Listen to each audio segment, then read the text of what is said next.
if you can't be authentic in this era, it's really going to be a tough one for you, because authenticity is basically our main advantage against AI. And yeah, as a software engineer, I see the tides changing, and this is why this is one of the concepts that I'm incorporating into my Words and Wisdom series. So it's basically like word of the week. And as part of this series, I like to explain to my daughter, a 6-year-old, these powerful concepts, so that not only can she internalize it, I can internalize it, but hopefully you can be exposed to some of these super powerful concepts in your life as well, and become more articulate in the process.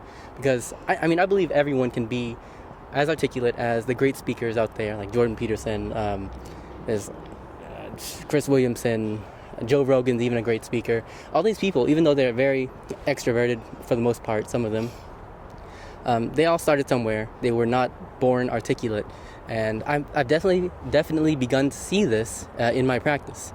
So being able to articulate your thoughts and feelings definitely stems from a place of authenticity, but you can't always be authentic right off the bat. And since this is a very complex subject, I figured that if I can explain it to a 6-year-old, Winley, can you come back? To a 6-year-old, then maybe anyone else can understand this concept as well.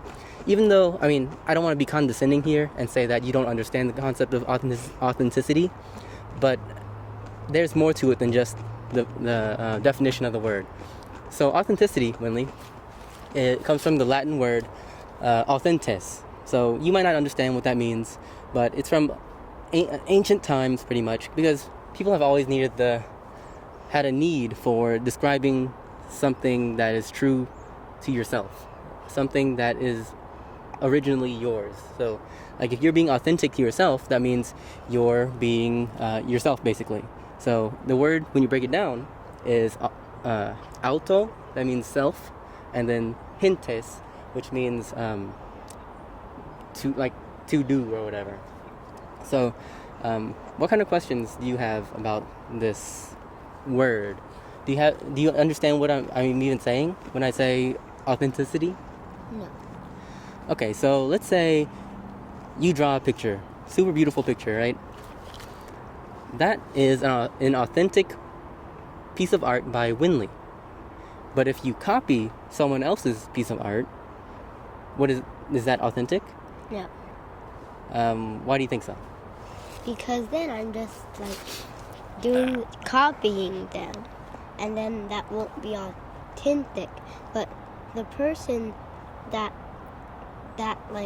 did not copy someone, that piece of art is authentic.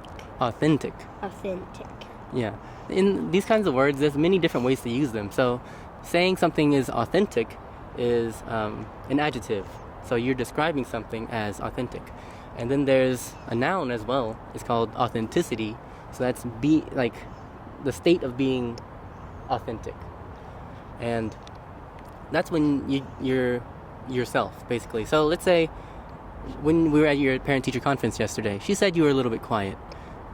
That's just a part of how you are right now. That doesn't mean that you can't become a louder person or speak louder. It's just that right now, your authentic self feels like you kind of need to be a little bit quiet. Does that explain the word a little bit better? Yes. So, what is something that is authentic to Baba, to your dad, to me? Like, what do you think is something that makes you think of me? Your videos.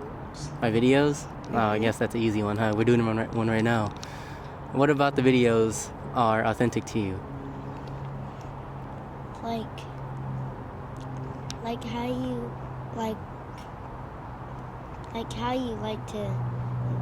How you think about it, like the camera is just the person or me, and you just look directly at the camera and you feel like you're just talking to me or Rowan or anybody.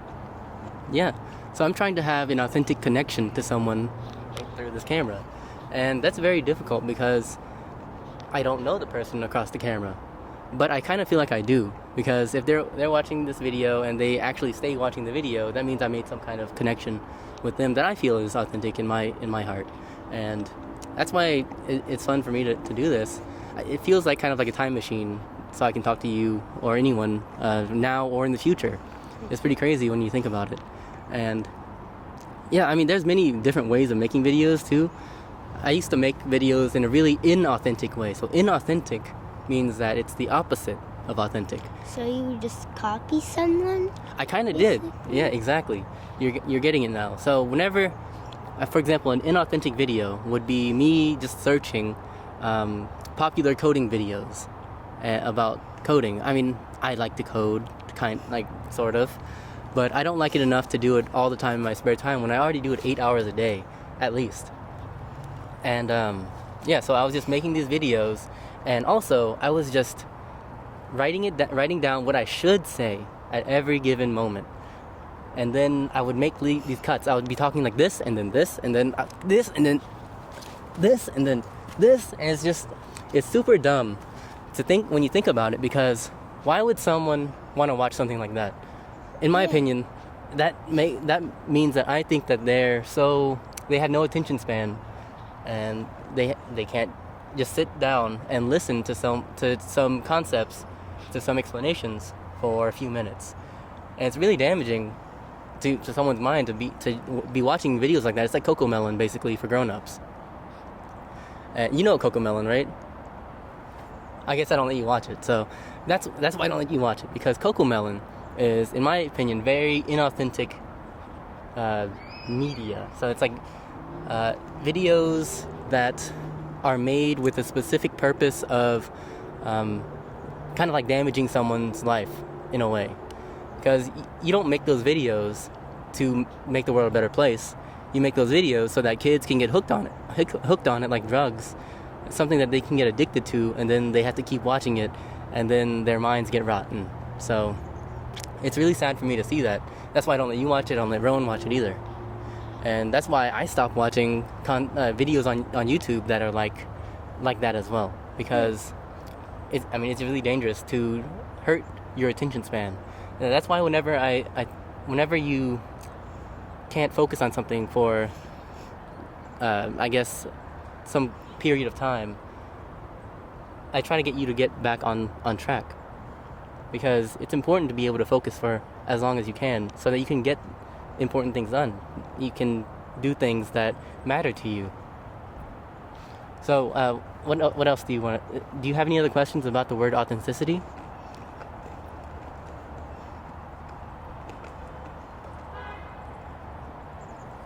Do you feel like you're being your authentic self? Yes. You do? So can you tell me one thing about your authentic self? I told you something about that I see about you, but I didn't ask you about what you see in yourself that is your authentic self.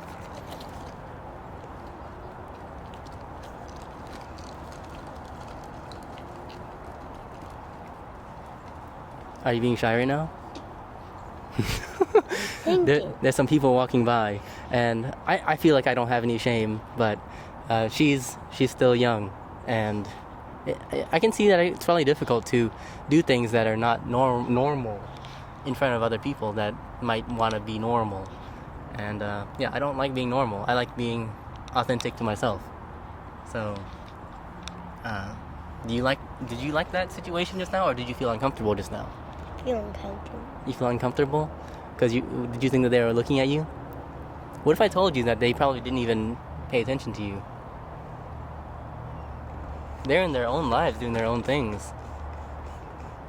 And if anything, I think that if someone doesn't thinks down on someone else for doing something that they want to do, I think that that's sad, because why would you care that someone else is doing something that they want to do? Unless it's like hurting them, but are we hurting anybody?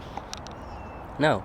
We're actually trying to explain a powerful concept to somebody so that they can become more articulate. So, another reason I want, especially, me and her to understand these words is that you can't really use a word in day-to-day conversation.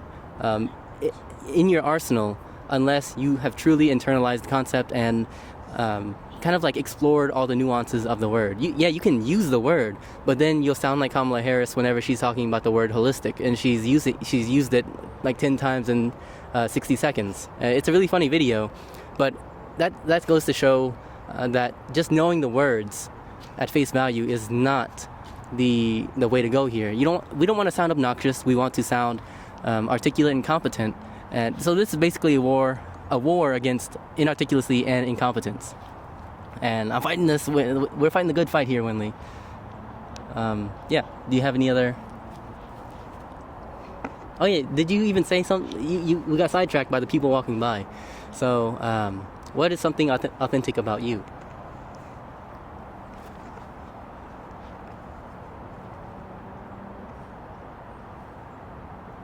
That I like doing math. That you like doing math. Okay.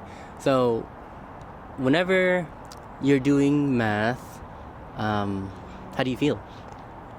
I feel like I'm learning things. So like if I'm doing my second grade math book at home that has the monkey on it, not the other one that just says math, second grade, and that one, whenever I was doing the input-output tables, so like whenever I do something new in that book, I feel like I'm learning more. But when I repeat something, I still feel like I'm learning it. Because you're practicing. Yeah, you're getting better. So, does that mean that you don't like other things? No. No, it doesn't. Well, just because I like math doesn't mean that I don't like reading, I don't like science. Well, I actually do like science. Yeah, exactly. I think a lot of people get stuck in this a different trap where they think being their authentic self is just following one thing, and putting on, not being able to see anything else. So, like, if someone just said, I like math and I like nothing else, that's dangerous.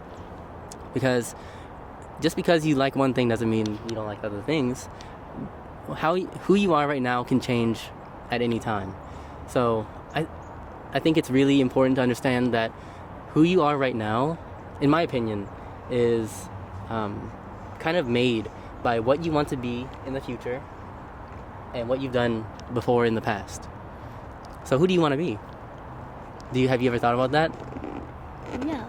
I mean, we've talked about, like, you want to be an astronaut scientist, you want to be, what else have you said?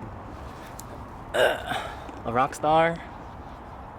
That was just for boba. Oh, okay. Yeah, so you're really young right now, you don't have to know, but in the future, it's really important to know you don't have to be a certain job. You can do anything that you want to do. Like, my goal right now, I just want to be articulate. I want to be able to say whatever is on my mind super clearly so that anyone can understand, and then also talk to other people in a way that we can both have fun and understand each other better through exchanging ideas and things like that. That's not a job. I mean, it could be if I make something powerful enough to be my job or business or whatever, but that's the goal that I set for myself, and that's showing me what to do right now, what I need to be right now to become that new thing. So that's another angle here that I want to just make you, hopefully explain to you, and hopefully you understand this in the future. It's kind of complicated, I guess. Alright, well, you want to say bye? Alright, see y'all next time. See you all next time. Alright.